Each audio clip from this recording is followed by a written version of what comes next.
अस्सलाम वालेकुम नाजरीन, इस एपिसोड के आगाज में हम देखते हैं सुल्तान वजीर सलाहुद्दीन से कहते हैं, अल्लाह मुझे तुम्हारे साथ मोहब्बत और एतमाद के जरिए आजमा रहा है सलाहुद्दीन। तो वजीर सलाहुद्दीन कहते हैं, आपके हजूर मेरा सर झुका हुआ है मेरे सुल्तान। इसी लम्हे वहां पर पहुंचने वाला बोरो कहता है, सर फख्र से बुलंद रखें भाई, मैंने आपकी बात को रायगा नहीं जाने दिया। मेरे सुल्तान मलक मियदोद के कातिल ताजर राकीफ का सर इस बोरे में है। नौजवान गलतियां करते हैं, बुजुर्ग उन्हें गले लगाते हैं, अब इसे आप मेरी माफी और तौबा की अलामत समझकर कबूल फरमाए मेरे सुल्तान। राकीफ का सर देखने के बाद सुल्तान बोरो से कहते हैं, मैंने तुमसे उम्मीद तोड़ दी थी बोरो, लेकिन मुझे तुमने हैरान कर दिया। ये मामला कैसे हुआ बताओ। तो बोरो कहता है, मलक मियदोद की याद हम सब के लिए काबिल कदर है। मैं जब पहले राकीफ को लेने गया था तो मेरी नीयत ठीक थी, अब भी ठीक है, बस मैं अपने मकसद तक नहीं पहुंच सका। लेकिन जब इंतकाम लेने का वक्त आया तो फिर मैं पीछे नहीं हटा। ये कहते साथ ही बोरो उस लम्हे को याद करता है जब कुदस में उसने राकीफ के गर्दन पर तलवार रखी हुई थी। राकीफ ने कहा था, बोरो गौर से सोचो,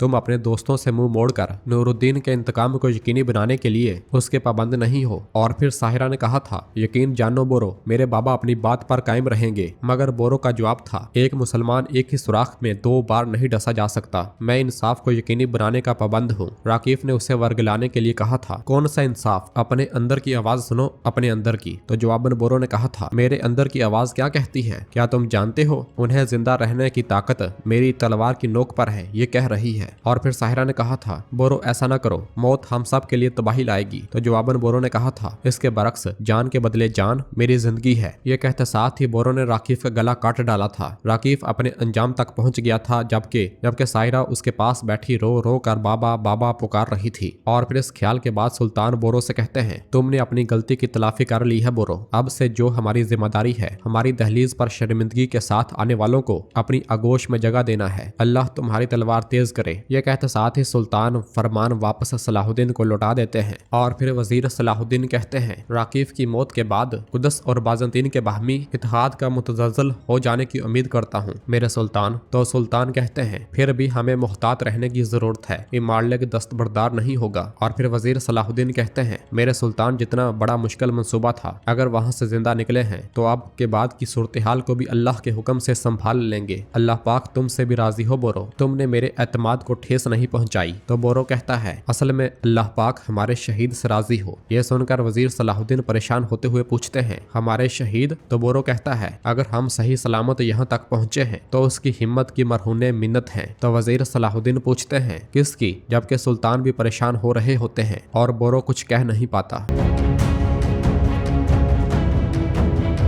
दूसरी जानब कुदस में मारिया गुस्से के साथ इमालिक से कहती है, ये सब जो कुछ हुआ मैं इस पर यकीन नहीं कर पा रही हूँ, हमारे अपने महल में, और वो भी हमारी शादी के दिन। तो इमालिक कहता है, मलका ये वाकयात नाकाबिले कबूल है, लेकिन बराए करम पुरसकून रहे। इसी लम्हे लाडगाय को आता हुआ देखकर कहता है, शायद लाडगाय हमारी शादी में होने वाली कमजोरी के बारे में वजाहत कर सके। तो लाडगाय उससे कहता है, जनाब ये वाकयात यकीनन नाकाबिले कबूल है। वाज़े तौर पर सुल्तान नूरुद्दीन ने सलाहुद्दीन को और उसके आदमी को इस्तेमाल करके यहाँ भेजा है और आपके खास दिन को खून से रंगना चाहा। और फिर इमालिक पूछता है, अब वो कहाँ है? तो जवाबन लाडगाय कहता है, एक बंदा मुर्दा होने के नाते पकड़ा गया है, लेकिन दूसरे फरार हो चुके हैं। ये सुनकर इमालिक को बहुत ज्यादा गुस्सा आता है। और फिर इमालिक बालन से कहता है, अच्छा तो तुम बालन, क्या तुम्हें कोई अंदाजा है ये लोग अंदर कैसे दाखिल हुए? तो जवाबन बालन कहता है, मुझे नहीं मालूम कि वो कैसे और किस तरह अंदर दाखिल हुए। ये अंदाजा लगाना मुश्किल नहीं कि आप इस मामले में मुझ पर शक करते हैं। ये वाजे करने के लिए कि क्या हुआ और ये साबित करने के लिए कि मेरा इसमें कोई दखल नहीं। इस बात को यकीनी बनाने के लिए मैं हर मुमकिन कोशिश करूंगा, इसमें कोई शक नहीं होना चाहिए। और फिर मारिया कहती है, मुझे यकीन है कि इस नाखुशगवार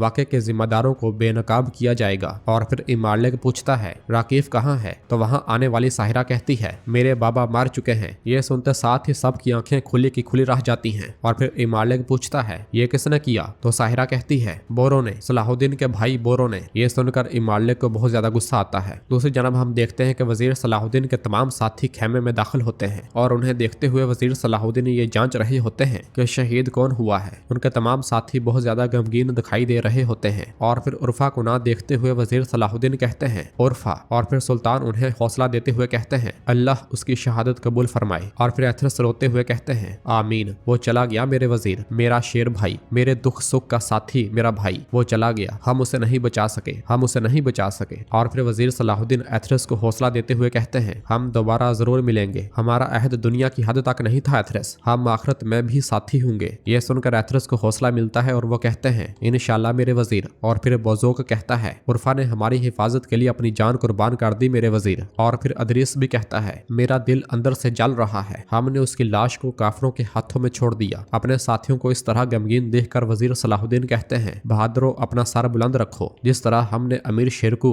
और मलक म्योदोद का खून रायगा नहीं जाने दिया, उर्फा की जान लेने वाले भी जल्द या बदेर इसकी कीमत अदा करेंगे। मेरे सुल्तान, अगर आप मुझे इजाजत दें तो मैं मिस्र लौटना चाहता हूँ। फौरन से पहले अपने जख्मों को बदमल करके निजाम को तरतीब देना जरूरी है। तो सुल्तान कहते हैं, बाहिफाजत जाओ, लेकिन तुम्हारे जाने से पहले मेरे पास तुम्हारे लिए एक और जिम्मेदारी भी है। यह सुनते साथ ही वजीर सलाहुद्दीन के सब साथी खेमे से बाहर चले जाते हैं। दूसरी जानब कुदस में बादशाह इमालिक साहिरा को हौसला देते हुए कहता है, साहिरा फिक्र न करो, राकीफ हमारे लिए बहादुर दोस्त था, उसका इंतकाम लेना हम पर फर्ज है। मगर साहिरा कहती है, ये इंतकाम मेरा इंतकाम है। तुम कुदस के बादशाह, तुम्हारे महल में तुम्हारी शादी में आने वाले और यहाँ तक के और इस शादी को मुमकिन बनाने वाले मेहमान की जान ले ली गई और तुम उसकी हिफाजत को यकीनी नहीं बना सके। तो इमालिक कहता है, मैं जानता हूँ, चूंकि तुम्हारे वालिद का दर्द अभी ताज़ा है। मगर साहिरा गुस्से से कहती है, मुझे बोलने पर मजबूर करने वाली चीज मेरे वालिद के दर्द का ताज़ा होना नहीं है। तुम्हारी बेएहतियाती के मुकाबले मेरा दिखाया जाने वाला यह गुस्सा है। साहिरा को गुस्से में देखकर मारिया कहती है, तुम्हारे बाबा मेरे करीबी दोस्तों में से एक थे, तुम ये बात जानती हो। तो जवाबन साहिरा कहती है, और बाज़ंतीनी शहनशाह के भी करीबी दोस्त थे। आज मैंने अपने बाबा को खो दिया, लेकिन तुम लोग मेरे बाबा के साथ ही इन तमाम असर रसूख और उनकी ताकत से हाथ धो बैठी हो। और फिर लाडगाय कहता है, कम उम्र खातून, मैं जाती तौर पर तुम्हारे बाबा के इंतकाम का ख्याल रखूंगा। और फिर साहिरा कहती है, मेरे बाबा मर गए, अब यहाँ ना कोई शराकत है और ना ही साथ मिलकर लेने वाला इंतकाम। मेरे बाबा का इंतकाम लेते हुए मेरे रास्ते में मत आना, यही काफी है। यह कहते साथ ही साहिरा चली जाती है। और फिर पीछे से इमालिक कहता है, राकीफ हमारे मंसूबों का सबसे अहम मोहरा था, साहिरा हमें उसकी मौत का जिम्मेदार ठहरा रही है। और अगर ये बात शहनशाह के कानों तक पहुंचती है तो मारिया एकदम से कहती है, आप फिक्र न करें, साहिरा और मेरा माजी है, वो मेरी बात सुनेगी। यह कहते साथ ही मारिया उसके पीछे चली जाती है। दूसरी जानब सुल्तान वजीर सलाहुद्दीन से कहते हैं, हमारी बहरिया को जलाकर खास्तर करने वाला राकीफ ही था, लेकिन उसका प्यादा नजीर था। नजीर और उसके मातहत बदवी टोला वो हद को अबूर कर चुका है। उनके आलमे इस्लाम को पहुंचाए गए नुकसान का जिक्र करने की भी जरूरत नहीं है। तो जवाबन वजीर सलाहुद्दीन कहते हैं, मैं इस मामले को जाती तौर पर देखूंगा मेरे सुल्तान। और फिर सुल्तान बोरो से कहते हैं, पहले साथी और उसके बाद रास्ता। पुराने लोग यही कहते हैं, मुझे इसकी वजह मालूम हुई जिसकी वजह से तुमने ये इकदाम उठाया था। हथियार बरदार साथी का क्या मतलब है ये मैं बहुत अच्छी तरह जानता हूँ। तुम्हारा खून खोल रहा है और तुम खुद को रोक नहीं पा रहे, लेकिन नीयत जितनी ही खालस क्यों ना हो, तुम्हारे उठाए गए कदम कहाँ पहुँचेंगे इसका अच्छी तरह हिसाब लगाओ और फिर फैसला करो। ये कहते साथ ही सुल्तान चले जाते हैं। और फिर वजीर सलाहुद्दीन को गमगीन देखकर बोरो कहता है, मेरी तरफ से एक बार फिर ताजियत भाई। दूसरी जानब कुदस में भागते भागते मारिया साहिरा तक जा पहुंचती है और कहती है, रुको हमें बात करनी है। तो जवाबन साहिरा कहती है, मैं आपको कितना पसंद करती हूँ ये आप अच्छी तरह जानती हैं, लेकिन इस वक्त मैं बात करने की हालत में नहीं हूँ। तो मारिया उसे रोकते हुए कहती है, असल में इस वक्त बात करने की जरूरत है साहिरा, तुम्हारे बाबा की मौत ने मुझे भी बुरी तरह से हिलाकर रख दिया है, लेकिन गुस्से में उठाए गए कदम तुम्हारे बाबा का इंतकाम लेने की राह में रुकावट बनेंगे। तो साहिरा कहती है, मेरे सामने अपने बाप का इंतकाम लेने से रोकने के लिए कोई एक भी रुकावट नहीं है। तो मारिया कहती है, साहिरा मैं तुम्हें जानती हूँ, तुम ये कर सकती हो, लेकिन इसका मतलब उस मिरास से दस्तबरदार होना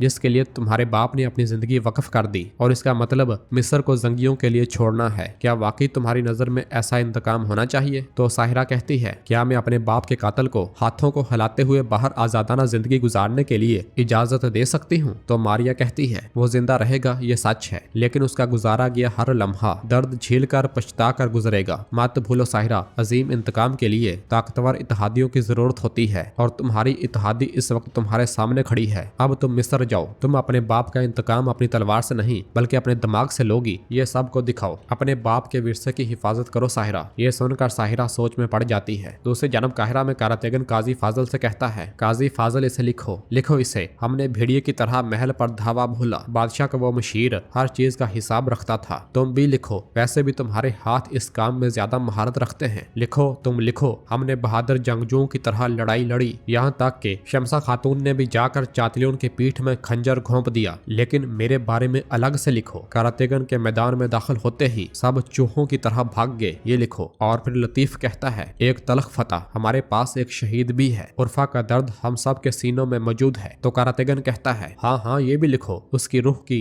राहत के लिए लिखो, उसके लिए ये लिखो, उसने वही किया जो करने की जरूरत थी। तो काजी फाजिल कहते हैं, जो अपने अहद से वफादार होता है उसकी तो बात ही अलग है। और फिर शमसा कहती है, अगर मुझे इस मंसूबे के बारे में मालूम होता तो मैं आपको देर न करवाती, वो अब भी जिंदा हो सकता था। ये बात मेरे दिमाग से नहीं जा रही। और फिर काजी फाजिल कहते हैं, वजह वसीला है शमसा, हम नहीं जान सकते कि तकदीर क्या और क्यों करती है। उसकी मौत ने बहुत सी जानों को जिंदगी बख्शी है। और फिर कारातेगन एकदम से कहता है, ये भी लिखो, ये भी लिखो। और फिर लतीफ पूछता है, खलीफा की सूरत हाल कैसी है? तो काजी फाजिल कहते हैं, वैसी ही है, लेकिन उसके महल में खामोशी अच्छी अलामत नहीं है। दूसरी जानब खलीफा के महल में रजा बहुत बेचैनी के साथ टहल रहा होता है। इसी लम्हे सिपाही के भेस में नजीर वहां पर पहुंचता है और कहता है, वजीर सलाहुद्दीन ने राकिफ का सर कलम कर दिया है, और वो भी बादशाह की शादी के दौरान। ये अयूबियों के लड़के बोरों का काम है। तो रजा कहता है, अल्लाह गारत करे, यानी कि अब सलाहुद्दीन को नहीं मारा जा सकता। और फिर नजीर कहता है, इस वजह के लिए अब मुझे थोड़ी देर के लिए दूर जाना पड़ेगा। और फिर रजा कहता है, क्या तुम जाने से पहले हमारे मोहतरम खलीफा के लिए आखिरी एहसान कर सकते हो? तो नजीर कहता है, अजीम मकसद के लिए मेरी जान भी कुर्बान। तो रजा कहता है, लोगों के दरमियान शामिल किए गए बदवी किस सूरत हाल में है? तो नजीर कहता है, बगावत के दौरान हमने बेशतर को खो दिया, लेकिन मखसूस लोग अब भी मौजूद हैं। तुम क्यों पूछ रहे हो? तो रजा कहता है, जबकि हमारे खलीफा बिस्तरे मर्ग पर थे, उनकी जिंदगी को निशाना बनाने वाली शमसा। तो नजीर पूछता है, क्या तुम चाहते हो कि हम उसे अगवा कर लें? तो जवाब में रजा कहता है, ये इतना आसान नहीं होगा, सलाहुद्दीन को भी इसमें शामिल करना होगा।